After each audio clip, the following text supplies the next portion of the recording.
In September 2024, we were impacted by Hurricane Helene, which in effect did not come ashore, stayed about 100 miles offshore, but pushed a huge wall of water across our barrier island, causing intense flooding, loss of life, very catastrophic for us. And then 2 weeks later, in October of 24, Milton hit.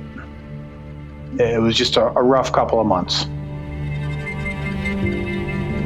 The storm was Wednesday, and I thought, we'll get through it. I actually said to my staff, all right, guys, I'll see you on Friday.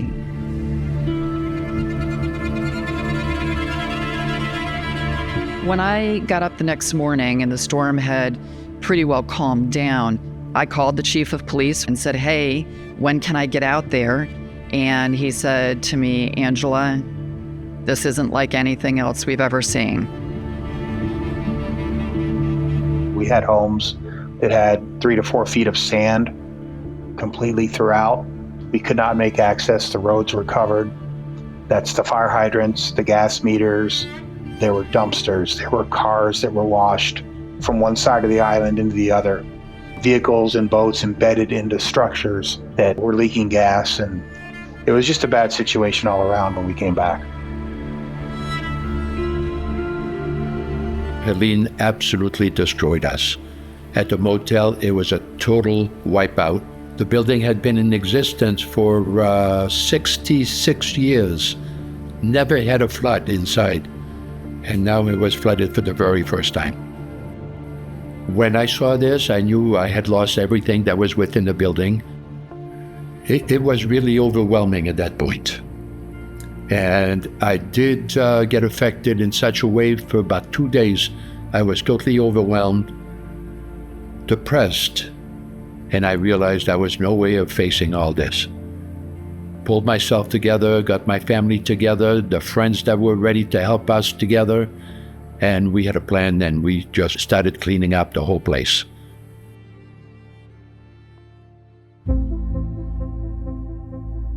So the first week after Helene hit, it was really just collecting ourselves. I just contacted all my staff and said, hey, you know what? It's all hands on deck, and everybody pitched in, and we started digging ourselves out.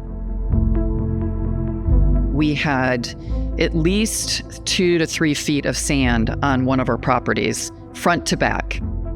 We took 180 dump truckloads of sand off of our property. The cost of that was in the tens of thousands, probably close to $50,000 just to get it off my property.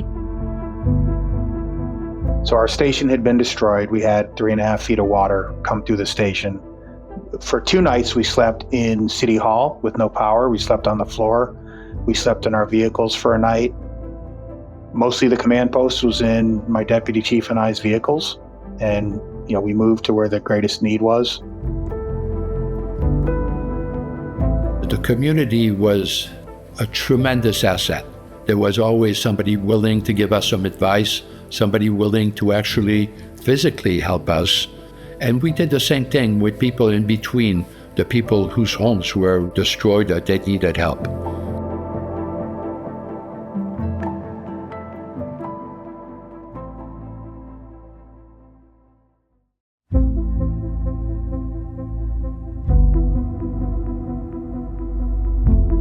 Between Helene and Milton, my deputy chief and I spent 28 days straight at the EOC without going home.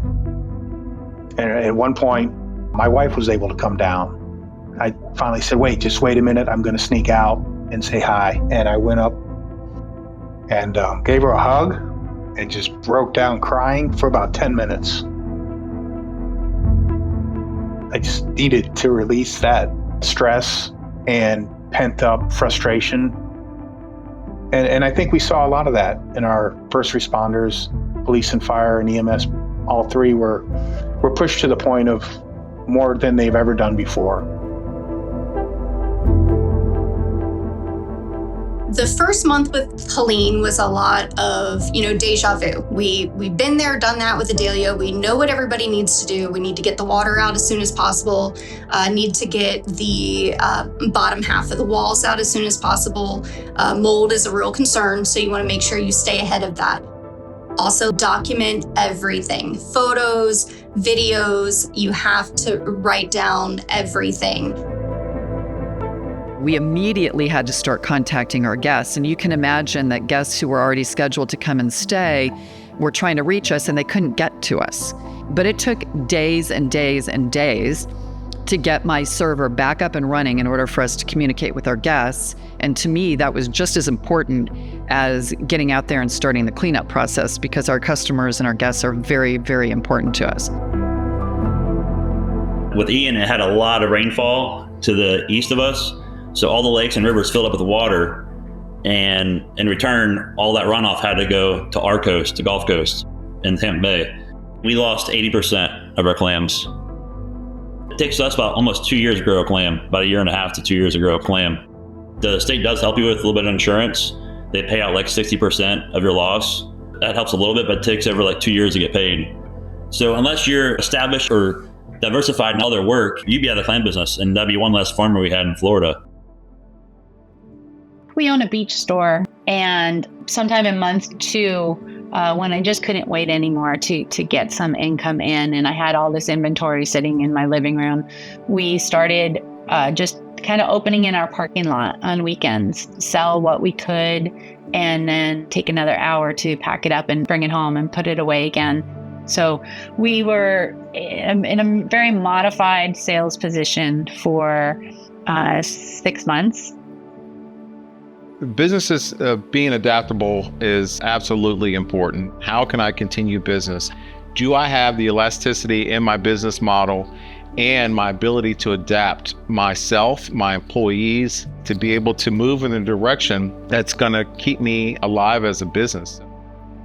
It has definitely been important to advocate for not only myself, but our area and how bad it was impacted during these storms. The more awareness to your area, the better. We just put out another reel saying this is what it was, but this is what it is today. And that was another really big lesson too of how important it was to be transparent and to plan to educate our guests along with anybody else who would consider coming to the island.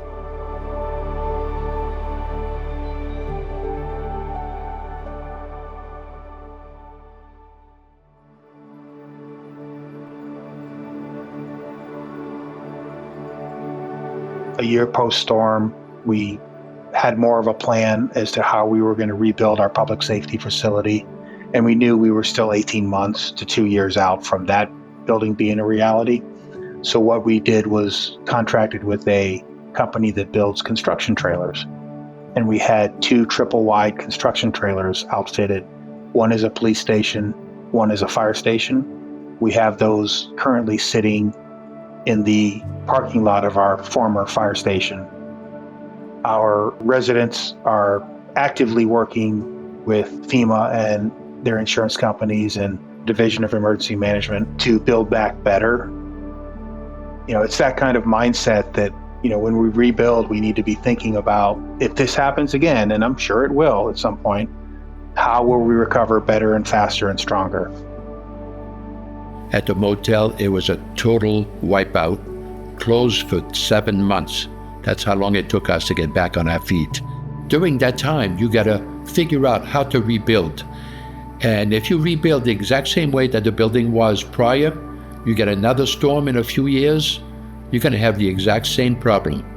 We actually rebuilt this motel, and I know if we have exactly the same flood we just had, we can be reopened in 7 days. That's what we're shooting for. Be reopened in 7 days. We lost a lot of properties within this community. So a lot of people who would normally be living here and supporting the small businesses and restaurants and the shops are not here.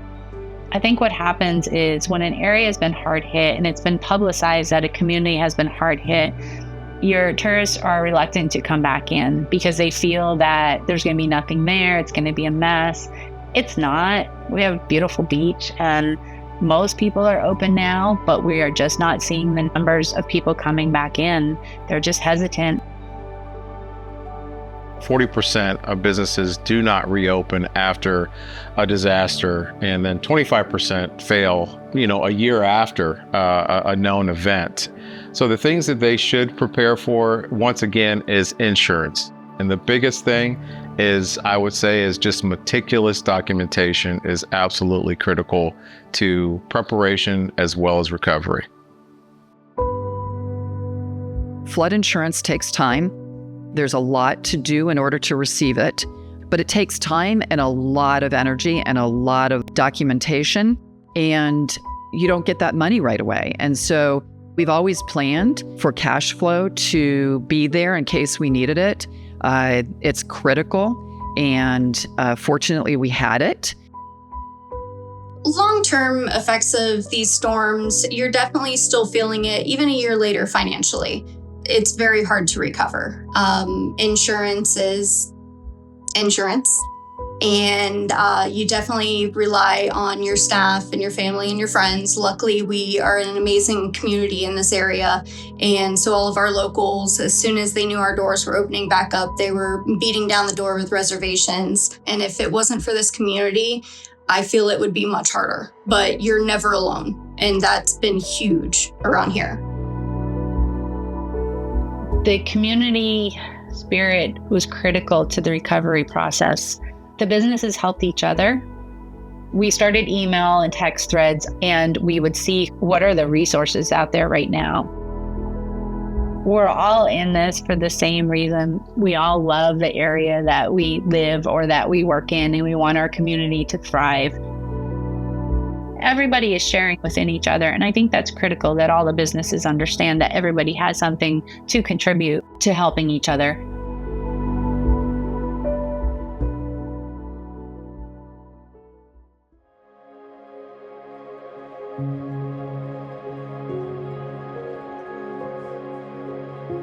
One of the more important things you can do to prepare for a storm is to get to know your emergency management professionals. They're here to help you. During blue skies, we are working constantly on mitigation efforts. We're helping find programs that can supplement your investment in your community and in your business to be more resilient to storms like these. It's very important to listen to your emergency management. We saw that with Adelia with the delayed storm surge. We had the false sense of security when we walk out the next day and it's bright sunny skies, no wind, but we still have emergency management telling us there's a storm surge coming, and it's very important to heed their warnings. One thing that I did not know is how to be prepared prior to a hurricane brushing us or hitting us. I had no concept.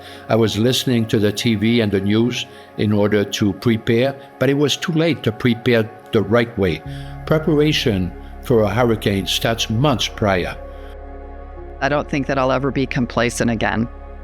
I think it's easy to go there when you have had so many near misses.